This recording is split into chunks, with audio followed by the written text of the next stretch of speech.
Success అయితే ఏదో పొగరుగా మాట్లాడడం, ఒకవేళ ఫెయిల్ అయితే దేవుడి మీదకో గ్రహాల మీదకో నెట్టేయడం. ఇది మైండ్ సెట్ ప్రాబ్లం ఇక్కడ. Not only God, they will blame so many people. మంచివాడికే ఎక్కువ కష్టాలు వస్తాయి అని చెప్పి కొంతమంది డల్ అయిపోతూ ఉంటారు.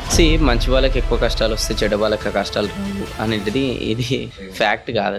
దీనికి కొన్ని ఫార్ములాలు చెప్తాను. ఇదివరకు అమ్మమ్మలు తాతయ్యలు మనకు నేర్పించారు అని అనుకున్నాం. వాళ్ళు బిజీ, ఇందాక మీరు అన్నట్టు వీళ్ళు బిజీ, అందరూ బిజీ. అంటే ఇట్లా కోరుకోవద్దు కానీ ఇట్లా కోరుకోవాల్సి వస్తుంది. ఎందుకంటే కోవిడ్ టైంలో మన అందరికి ఒక బ్రేక్ దొరికి ఇళ్లలో కూర్చున్నాం. అప్పుడు అంతా కూడా ఎడ్యుకేట్ అయ్యింది, చాలా మంది రియలైజ్ అయ్యారు కదా, మళ్ళీ అట్లాంటిది రావాలి. బట్ అట్లా కోరుకోవద్దు మనం. అదే యాజ్ ఎ మోటివేషనల్ స్పీకర్ గా మీరు చెప్పినప్పుడు చాలా ఇన్స్పిరేషనల్ గా అనిపిస్తుంది. కానీ బేసిక్ గా మనలో మనం ఆలోచించుకోవాలి అన్నప్పుడు మాత్రం ఈ ఆలోచనలు రావు. ఎట్లా మనం సెల్ఫ్ మోటివేట్ అవ్వాలి? సెల్ఫ్ మోటివేట్ అనేది అందరికీ కష్టం, నాకు కూడా కష్టం. దానికంటే ఒక సిస్టమ్ ప్రాసెస్ ఉండాలి. సో ఒకసారి coming to your personal profile, as a mind reader గా, మోటివేషనల్ స్పీకర్ గా ఎన్ని సెషన్స్ ఇచ్చారు? ఆడియన్స్ కూడా ఎట్లా రిసీవ్ చేసుకునేవాళ్ళు? ప్రతిరోజు నా 100% అనేది వాట్ ఎవర్ ప్రోగ్రామ్ తీసుకుంటప్పుడు నేను ఇచ్చిన అనమాట. కొన్ని కాలేజీలలో పోయినప్పుడు ప్రోగ్రామ్ స్టార్ట్ చేసేటప్పుడు నాకు ఇన్ఫర్మేషన్ వచ్చింది ఈ రోజుది పేమెంట్ రాదని. కానీ నేను మాత్రం నా 100% తగ్గేయలే. ఎందుకు తెలుసా? అక్కడ నన్ను నమ్ముకుని ఆ పిల్లలు కూర్చున్నారు కదా, ఈ పిల్లలలో నలుగురు మారినా చాలు, రేపటి రోజున చాలా చేసినట్టు అయితే నేను ఇండైరెక్ట్ గా దేశానికి అని చెప్పి ఆ ఫీలింగ్స్ టు బి ఫ్రాంక్ నాకు ఉండేది. యాజ్ ఎ మెంటలిస్ట్ గా ఎదుటి వాళ్ళ మైండ్ రీడ్ చేయడం ఎట్లా డిఫైన్ చేయాలి దాన్ని, మెంటలిజం అనే దాన్ని? It's a kind of mind reading. Mentalism me mind లో ఒక పేరు అనేది అనుకోండి, ఆ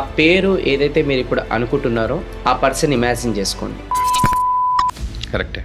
సో ఇలా చేశారు. అది చాలా మంది పేరెంట్స్ కూడా ఇప్పుడు పిల్లల్ని ప్రెషర్ చేస్తున్నారు. మొన్న ఈ మధ్య ఒక ఇన్సిడెంట్ విన్నా. యంగ్ పిల్లలు 2 బకెట్లలో నీళ్లు నింపి ముంచేసి చంపేశాడు. కాంపిటీషన్ తట్టుకోగలరో లేదో ఈ రోజుల్లో. సో ఇట్లాంటి సమాజం వచ్చింది ఇప్పుడు. దీనికి కొంచెం గట్టిగానే మాట్లాడాల్సి వస్తుంది. నేను డాక్టర్ కాలేకపోయినా వాళ్ళు కావాలి, నేను లాయర్ కాలేకపోయినా వాళ్ళు కావాలి. అదెక్కడ రూల్? మీరు కాలేకపోయారంటే మీకు చేత కాలే అని. ఇప్పుడు మ్యారేజ్ అనేది అటు 7 తరాలు ఇటు 7 తరాలు చూసి లక్షల రూపాయలు ఖర్చు పెట్టుకొని గ్రాండ్ గా మ్యారేజ్ అనేది చేసుకుంటారు. కానీ ప్రెగ్నెంట్ చట్మన్ అయిపోతారు. No planning, nothing.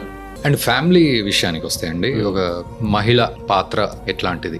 First of all మనం ఆల్వేస్ స్త్రీకి చాలా రెస్పెక్ట్ అనేది ఇవ్వాలి. మేల్ ఎవరైతే ఉంటారో ఒక పెయిన్ తోని అతని లైఫ్ పోదు, స్త్రీకి పెయిన్ ఉంటుంది. అయినా కూడా పాపం వాళ్ళు వాళ్ళ స్థాయిలో అన్నిట్లో కష్టపడుతుంటారు అనమాట. అదే ఒక అమ్మాయినా ఒక భార్య అయినా తీసుకోండి, మీరు చెల్లైనా ఎవరైనా ఆ పెయిన్ లో ఉన్నా కూడా వాళ్ళ ఇంట్లో అందరి కోసం వంట చేసి పెట్టి మళ్ళీ ఇంట్లో ఉన్న పనులు చేసుకొని కుటుంబం ఆనందంగా ఉండాలని చూస్తారు. వాళ్ళు అనుభవించే పేర్లో మన పేరు ఎంత? అసలు మనం ఏం కష్టపడుతున్నాం? అసలు భూమి పైన ఎవరితో కంపారిజన్ చేసుకోవాలి కష్టం లేదు అంటే ఒక స్త్రీతోనే చేసుకోవాలి. సో ఒక్కసారి ఆ స్త్రీ రివర్స్ అయ్యిందనుకో, కొట్టుకొని పోతారు తుఫాన్లో.